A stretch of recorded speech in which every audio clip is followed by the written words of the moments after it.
Join us now on the guest hotline, powered by Gruber Law.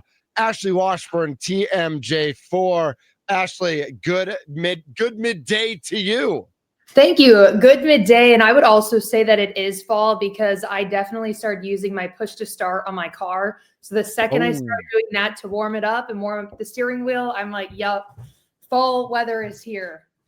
I hit the seat warmer yesterday for the first time because I actually don't like the seat warmer. I only do it when it's really cold.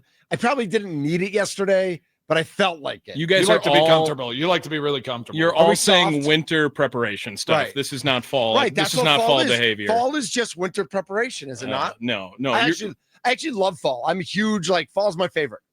I love this weather right now. It's a late fall for everyone up there in Wisconsin. I mean, I feel like if you get close to November and you're still, just kind of talking about 50 degrees. We haven't had snow yet. I think everything's going all right. Yeah, that's nice. Ashley, there's no snow yet, right? Knock on whatever you have. Yeah, well, and I would say I am a Southern California girl through and through. And so things are colder to me on I don't have a gauge yet, but I love the fall. I love the winter.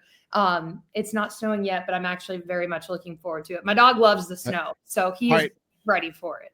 I have a quick story, Ashley, because I married a Tennessee girl, and her second winter ever here. It was right around now. It was during Red Sox Yankees 2004.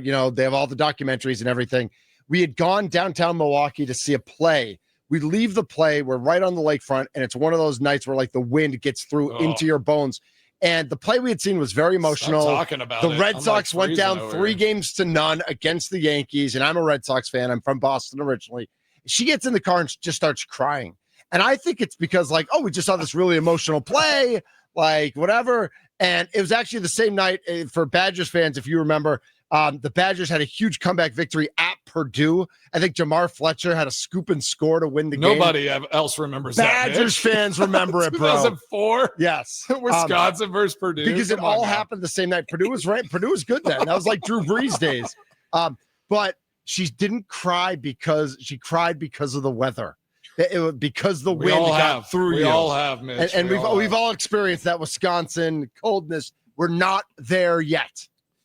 All right, Ashley, I'm going to ask you a serious question. You said you're a Southern California girl, and we talked about this Dodgers Toronto Blue Jays matchup. Are you a Dodgers fan? Is that no. What's going on? Okay, all right. I grew up in San Diego, so I grew up a Padres fan. So I grew up not liking the Dodgers, and so I would say that I'm definitely not rooting for the Dodgers in this World Series, just because of that personal connection with always playing them. As it should be. Yeah. So. Well, awesome. Well, you've had a busy week. You're going to the Bucks-Knicks game. You had an awesome interview. You've been going to the Packers practices, kind of diving into all that. I want to start with some Bucks talk. What do you think about that game on Tuesday? And kind of what's your thoughts for this game coming up tonight? It's going to be a big one against the Warriors. Yeah, I thought it was a really gritty game, especially knowing that there was a portion in that second quarter against the Knicks where it was more so Jalen Brunson than anything that just kind of started cooking. Their perimeter defense was just really non-existent. And we kind of started seeing that in the first quarter. There were just some leaky coverage issues, but they weren't making them pay yet because they just couldn't land a three. But then they started dropping them in that second quarter, and that's really kind of when the flipped script, and all of a sudden you're down 18 in that game. And when you take a look at this Bucks roster, which obviously is why there was so much drama this offseason, because we all know Giannis wants to win another championship. And obviously there were a lot of rumors this offseason that there were supposedly trade talks with the Knicks. So I think that just added an extra layer going into that game on Tuesday. But when you look at this roster, you're like, okay, yeah, sure, you were able to bring Giannis back and you were able to make this roster, quote unquote, as competitive as possible to, I don't call the Bucks a contender, but I think contend enough in the East with some of the other injuries that they should hopefully make the playoffs. But when you kind of have watched these first couple games, and I go back to the game on Sunday in Cleveland, I mean, you're playing against a team that had the top seed in the East last year, and you were down by 20 plus points. Somehow bring it within that fourth quarter, and then it's wire down to the finish. You're like, okay, not that there's, you find encouragement in losses in the NBA. There's no moral victories, but okay, that shows some positivity. And then we kind of saw it on Tuesday, except they were actually able to gut out the win, where we saw them make some big plays in that second half. We saw Giannis just do what he's been doing. But I think one of the biggest things that we'll see with this team continuously is there will be no consistent second leading scorer. It's going to be someone different every night that steps up. And in that game on Tuesday, it was Ryan Rollins. Yeah, I love that. That's a great take on that. What do you think about the game coming up tonight? Obviously, a big one. Not conference, but anytime a big opponent like Steph Curry and the Warriors come into Jimmy town, Butler, there's going to be a lot of energy. So yeah, just talk about what this matchup means and the excitement around it. Yeah, I think the energy is right. And I think if the Bucks were able to take anything away from Tuesday's game, is you can't let these guys just have wide open space on the perimeter. And if you close out, you can't close out high, because I think that's where they started finding success in that game. Was sure, they finally started closing out, but then Jalen Brunson was just a quick, pull through and able to get to the rack. So obviously a guy like Steph Curry, that's somebody who has no problem shooting on the floor, no matter how deep it is. And so I think this is going to be one of those situations of who's going to step up. I was hoping when I was looking at the injury report that the Bucks tweet out for media if Kevin Porter Jr. was going to be back, because I think that's somebody who is also kind of that fight to the finish mentality that is only going to help this group when they play teams like the Warriors. And I saw him take warm up on Tuesday, knowing he wasn't going to play, but he was out there, he was cutting. So I was like, okay, he looks agile. But he is again out for tonight's game. But I'm excited. I don't actually get to go to games very often as a fan, and I get to go tonight. So I'm kind of excited to just be up there and watch it from that perspective and not have to worry about the coverage aspect of it. So I'm excited about that personally. Nice. Well, I'll see you there. We go. We'll both be fans tonight, which is a lot of fun. It is a lot of fun, and it is different than being media. Like it's a different energy, different vibe. And I would say to all media, like everybody should do it at least a couple times a year. Even if you're the beat writer, even if you're covering all 82 games, you should take a game or two and just be a fan and just like immerse yourself in that energy. Absolutely. I could not agree enough. Well, awesome. Let's kind of segue here to your one-on-one with Mike Tirico before the game, and like what that felt like, just to kind of have that moment, and just tell us everything that you experienced going through that. Yeah, I told Mike Tirico off camera before we did the interview, and I was like, when do you have time just to like breathe? Because he was just in Pittsburgh on Sunday. And I'd asked him just kind of like what the timeline was, because I'm like, okay, this game's on Tuesday. Like, where's home base? Like, what do you do? And he's like, yeah, I was able to, go home to Michigan for one day. And then I flew to Chicago because his daughter's there. And then now I'm here in Milwaukee. And then I'm going to get on a red eye tonight. And I have to be on Good Morning America the next day because it's 100 days out from the Winter Olympics. And it was just incredible. But I mean, when I think of people in this industry, and just like, when you think of NBC Sports, you think of Mike Tirico. When you think of ESPN, I think of like Joe Buck, these guys that just like are faces of broadcast organizations. And not only does this, Mike Tirico have his hand in everything, he is so good at what he does. And so it was so awesome to just hear his perspective, one, on being able to call that reunion game, quote unquote, with Aaron Rodgers on Sunday and this Bucks game. And I think the coolest thing is the fact that, the NBA is back on NBC, which I won't, age myself, but, in the 90s when it was on, I was just born at that time. But obviously going back, I know how big that was with the Michael Jordan era. It's amazing. Ashley, it's like, as the old guy here, it is like, I still get goosebumps and chills literally every time I hear that sound. And I know there's been like, Tommy was talking about how SNL has spoofed it, how we've all seen John Tesh like do his thing with it. It is goosebumps. And so it was so cool to talk to him, not only about that. I know that he wasn't with NBC during that time, but he's been doing a lot of the stuff with Michael Jordan. And Michael Jordan is somebody who, doesn't always do interviews in his post-playing days, but to be able to have even Michael Jordan a part of the NBA being back on NBC and that nostalgic feeling to it. It's just incredible to be able to do that. And then we obviously talked a lot about the Winter Olympics, and so he'll be hosting that for the 2026 Winter Games. And so we did a preview with him yesterday. He was so gracious with his time, and we did like a 4.5-minute segment that aired yesterday, talking about some of the storylines. Just one, of course, being Jordan Stoles, who's in our backyard, and not only is on, I think, the map for everyone in the Team USA, but really the world with what he had done this speed skating season and just some of those other storylines. So first time I have gotten an opportunity to meet Mike Tirico. Funny enough, I've had a lot of people message me about the interview. One, because they were like, so is Mike Tirico short or are you just tall? Because when you take a look at the difference, I was like, it might be a mix of both, but both are true. Both are true. I was going to say both would hold true in that situation. I don't think I realized the height disparity going into it. I will say I was also wearing heels in the interview, which just added an extra 3 or 4 inches. And he was not. Yes, no. So, but yeah, it was incredible to get to talk to him. And hopefully there will be an opportunity again as the season rolls on for the Packers in terms of if any of these games get flexed at the end of the year. So it was awesome talking to him. Well, I think you said a couple words there about just him as a person. I mean, gracious and like just the like his positive energy and how he like talks about the game and like, you know, sets things up is unlike any other. I mean, he is top notch in everything he does. I think that's so cool. I can't wait. I didn't even like think about the fact that we're 100 days out from the Winter Olympics. Like Olympic Games are some of my favorite times whenever those pop around, and just getting to see these young athletes up and coming, like doing their thing. It's so much fun. But I want to like talking about that reunion game. Obviously, the Mike Tirico, like shift focus a little bit to this Packers team and what they've been able to do. You were at practice. Was that yesterday? Is that that's what the guys were saying? So.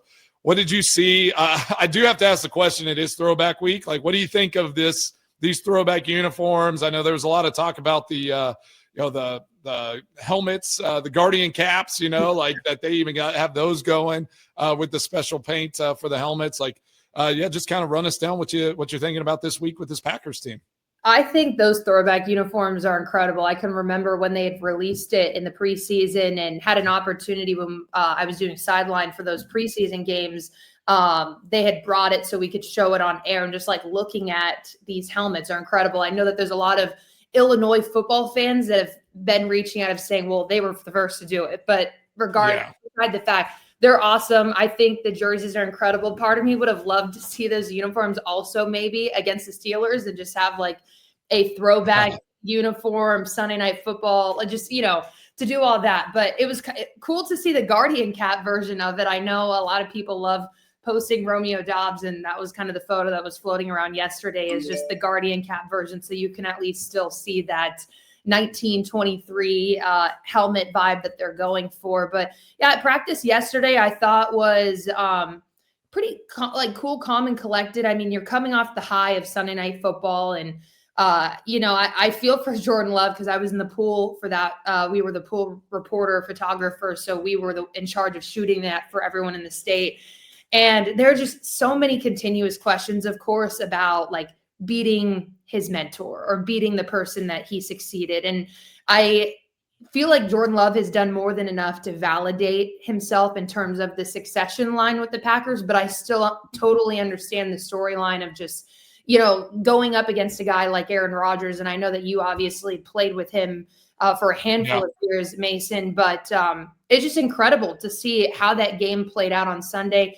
After that the trade acquisition of Micah Parsons, I know that their Super Bowl odds just kind of went increasingly high, and they are that contender. And while we haven't necessarily seen like full 4 quarters of football with this team, like what they did in that second half, like it's not only a statement win, but it's got to put some teams on notice in the NFL of like, we need to start looking at this Packers team who is not even operating at like the highest frequency possible, but what they just did against the Steelers defense is nothing to like squawk at.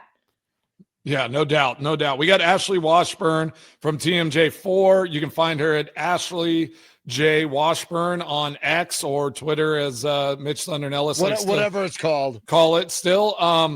But yeah, and then Micah Parsons gets Defensive Player of the Month. I just saw that, awesome stuff. But I do want to talk, this Carolina game coming up, and we talked about this a couple times this week. Come off that high of the Steelers, the big, all the talk, and now it's just we got Carolina coming to town. What does that mean? And then you got the Eagles on the horizon. So we've talked a little bit about that, that infamous trap game situation. What do you think, of that rhetoric, I guess, around a potential trap game? And how do you think they match up against this Carolina team? I mean, it should be one that they go out and dominate. I'm also, picking your brain because we have our picks later on. So, do you think they can cover that 13.5, or do you think it's going to be a little tighter than that? Well, I just go back to what happened in week 3 this year. And I think that was a big conversation yesterday is I had prompted that question to Jordan Love of just how do you kind of navigate this week, knowing that not that you want to look ahead, but you do have a big Monday Night Football game in 2 weeks. And he was the one that had brought up what happened in week 3 of they knew that on the other side of that Cleveland Browns game, it was going to be that Micah Parsons homecoming down in Dallas on Sunday Night Football. And they collapsed against a team that they should have beaten pretty single-handedly. And I think the game in that spread had the Packers winning by quite a bit. And so I know that when Matt LaFleur was posed that question yesterday, it was, we're not talking about that. We're focused at the task at hand. But this is a situation of you can't overlook this Carolina Panthers team. They should hopefully have their starting quarterback back in Bryce Young. And I think that will change a lot of things because point blank, Anthony Dalton did not play well in that game against the Bills. And I think the real big key for this Packers game is they got to stop the run. That's something they have found a lot of success in this year. And I think that's been somewhat quiet just because we're also so focused on just what that front four is doing in terms of the pressures and all of those different things. But I want to say the Packers are number 3 in the NFL in terms of run defense. But on the flip side, the Panthers are number 5. And obviously the big guy that's been really steering the ship for that is Dowdle. So it'll be interesting to see how the Packers handle him. But again, I don't think it's a game that you can overlook just because of you've got Bryce Young back. I was laughing to myself last night as I was going back to that matchup 2 years ago in 2023, because I believe that was Bryce Young's best game in his rookie season. Yeah. He was amazing. Out of nowhere. He had been terrible. But then I also laughed because then I remembered, that was also the game that Jair Alexander made himself the team captain, if we can all remember that as well. A little drama. But, just a little drama in that game. But I'm still excited for this Packers matchup. I think there's opportunities for especially that pass rush for the Packers to hopefully, if you have a fantasy football team and you have the Packers defense on there, Andy Dalton was sacked 7 times last week. I mean, I'm sure some of that is Andy Dalton not really paying attention to what's happening around him, but at the same time, his offensive line is allowing that pressure on him to begin with. So we'll see if it's different at all. Obviously, Bryce Young is good with his feet and he can get out of situations, but still an opportunity for this Packers pass rush to hopefully eat on Sunday. Awesome. Guys, you got anything else? I think Ashley covered everything. She crushed it. And I know we're both going to paint our face and dye our hair tonight for the Bucs games. We're going. Is that what's happening? Yeah. Oh, that's the plan. So hopefully you'll see me in I think it's section 109, probably with half green, half gold. We'll see. I feel like you and Mitch, one of you should be purple and one of you should be green. Well, I'm purple because purple's my color. Well, there you go. And there it is, green hair. Yeah. Love it. Can't wait to take a pic with you with our outfits there. It'll be great. Awesome. Ashley, thank you so much for jumping on with us today. And we look forward to catching up with you down the road. Awesome. Thanks, guys. Have a good one. Thanks you a lot, too. Ashley. Ashley Washburn, TMJ4, joining us on the guest hotline powered by Gruber Law. One call, that's all. And it is fun. It is fun to go to a game and as a fan sometimes. Yeah, I think that was good insight. Yes, you watch it as your job all the time. You have to see it from that fan perspective as well. I think it really shapes the narrative for you a lot better. So great insight there, Mitch. That was very insightful. Hot take. Said no one ever. Said no one ever. Let's keep that Said in mind. no one ever. Yeah. Relax. Let's take a deep breath. We're going to talk a little bit more about the Bucs team coming up. Dominic Gates from the Journal Sentinel is going to join us at the top of the 1 o'clock hour, and our weekly picks at 1:20. He's Mason Crosby. Tommy Wirtz is here. My name is Mitch Nellis, a.k.a. Thunder. This is the Mason Crosby Show presented by Verizon, the official 5G network of the Green Bay Packers.